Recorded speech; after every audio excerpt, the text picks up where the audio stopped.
Okay, so remember that they're changing my voice. This video is for the My Story playlist.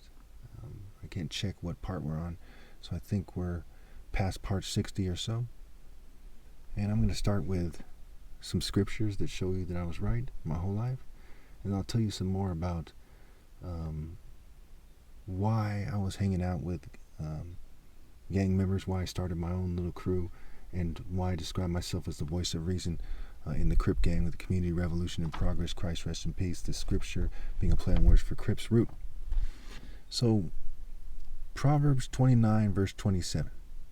The righteous detest the dishonest, the wicked detest the upright. So here in Proverbs, which is something that many churches cite, they cite the book of Proverbs for guidance. It says the righteous detest the dishonest, the wicked detest the upright. And Christ is a character in the story, said, don't think I came to bring peace, okay, but a sword. I believe it's in Luke. I came to bring fire, or to set the world on fire. And that's out of anger, right? Out of righteous anger. The righteous detest the dishonest, right? He's calling them hypocrites. He's swelling up with anger. And what is the feeling that Christ is feeling? It is best described as hatred, right? The righteous detest the dishonest. We see in Proverbs that it says God hates the wicked. He hates the perverse, okay? But the upright he loves. Jacob he loved. Esau he hated is a famous verse in the Bible, or part of the verse. Okay, so again, Proverbs 29, verse 27, the righteous detest the dishonest, the wicked detest the upright. We connect that, okay, to Proverbs 13. Okay.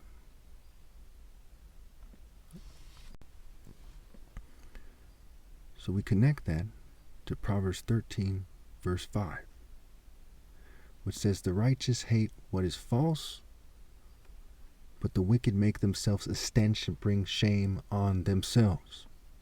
Now there's all kinds of applications. Some are unnerving while still being correct. But what it's getting at here is not, first and foremost, is not how somebody smells, right? When Jesus on the cross, he was sweaty and so on and so forth. There's a character in the story. That's neither here nor there. Okay? You can imagine some rich, arrogant gold digger saying, ew, he's sweaty, and completely misses the point of what's happening, why everyone else more or less gets it. Well, that's basically the general trend here in California when it comes to attractive females. It sounds like I'm just being bitter or vengeful. I am bitter. I am feeling vengeful. But that's actually what's going on here. Okay, it's the reason why Clueless is based on a character in California, in Beverly Hills. Okay, not in New York or London or these other places. They have those problems too. But here, okay, it's the most populated state in one of the most populated countries in the world. But they don't get it. They do not get life at all. Whether they're a poor gang member female, a nerd, a rich female, a jock, a cheerleader, a this, a that, a rocker, you name it. They do not understand life at all. That's why there's so many porn stars here in California, from California, right? Especially the Hollywood area.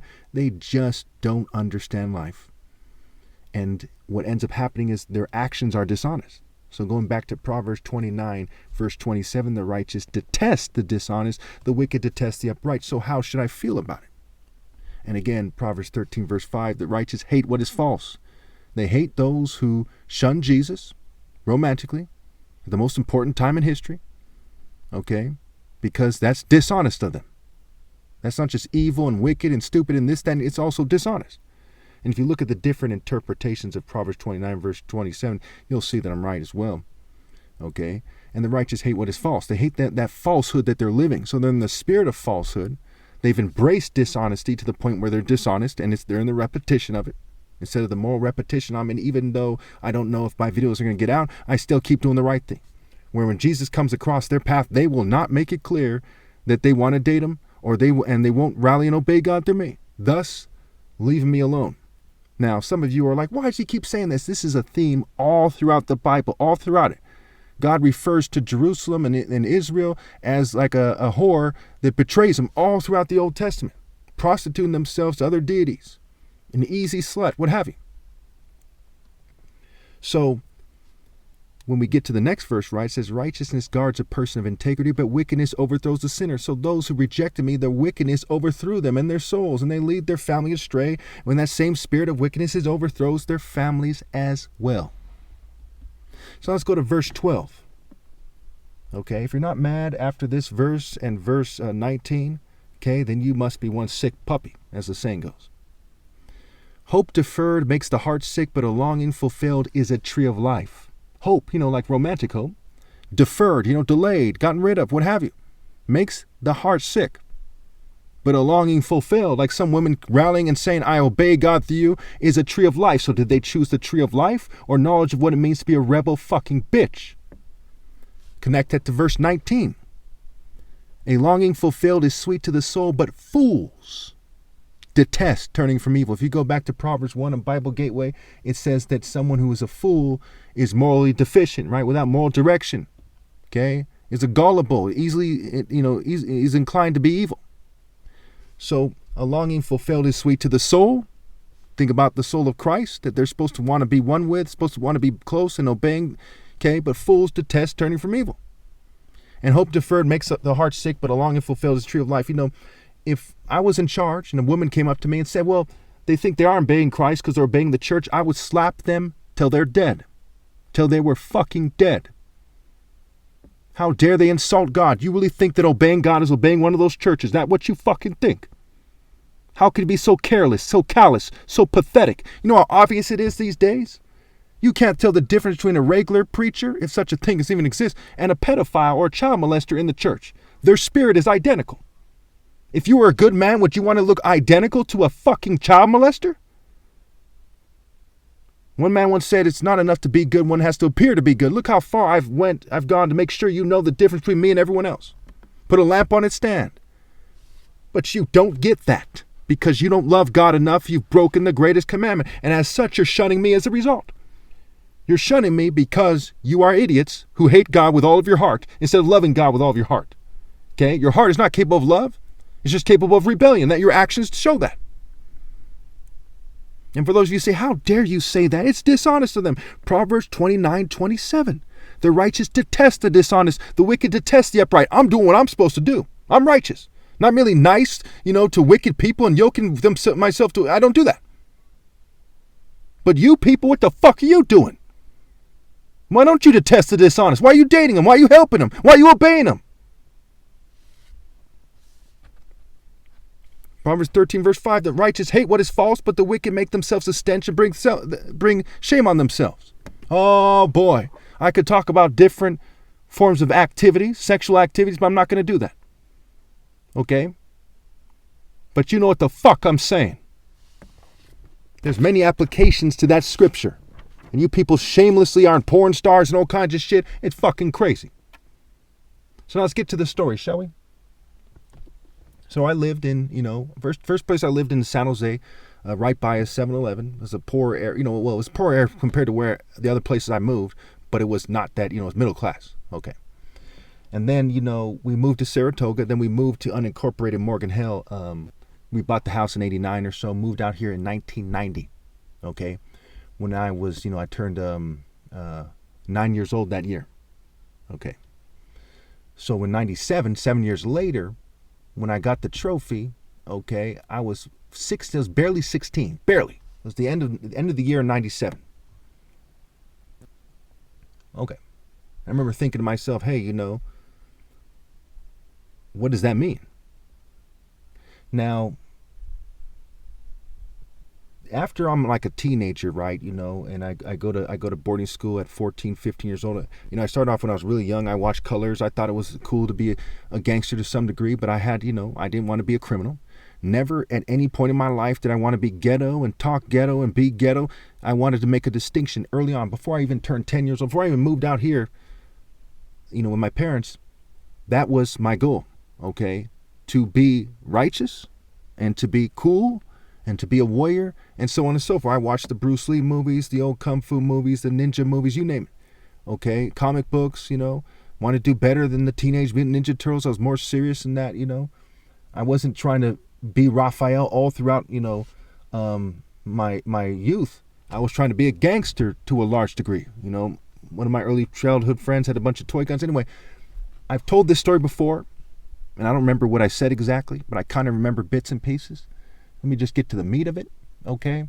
So by the time I must have been 14 or 15, after I tried weed at about 13 years old in San Jose State summer school, what have you, okay? Actually, I tried it first with my older brother when he came back from boarding school in I want to say he was in Seattle at the time, but he might have been here in California. And I tried smoking weed in the metal pipe and so on and so forth, and I was high and I was laughing and so on and so forth.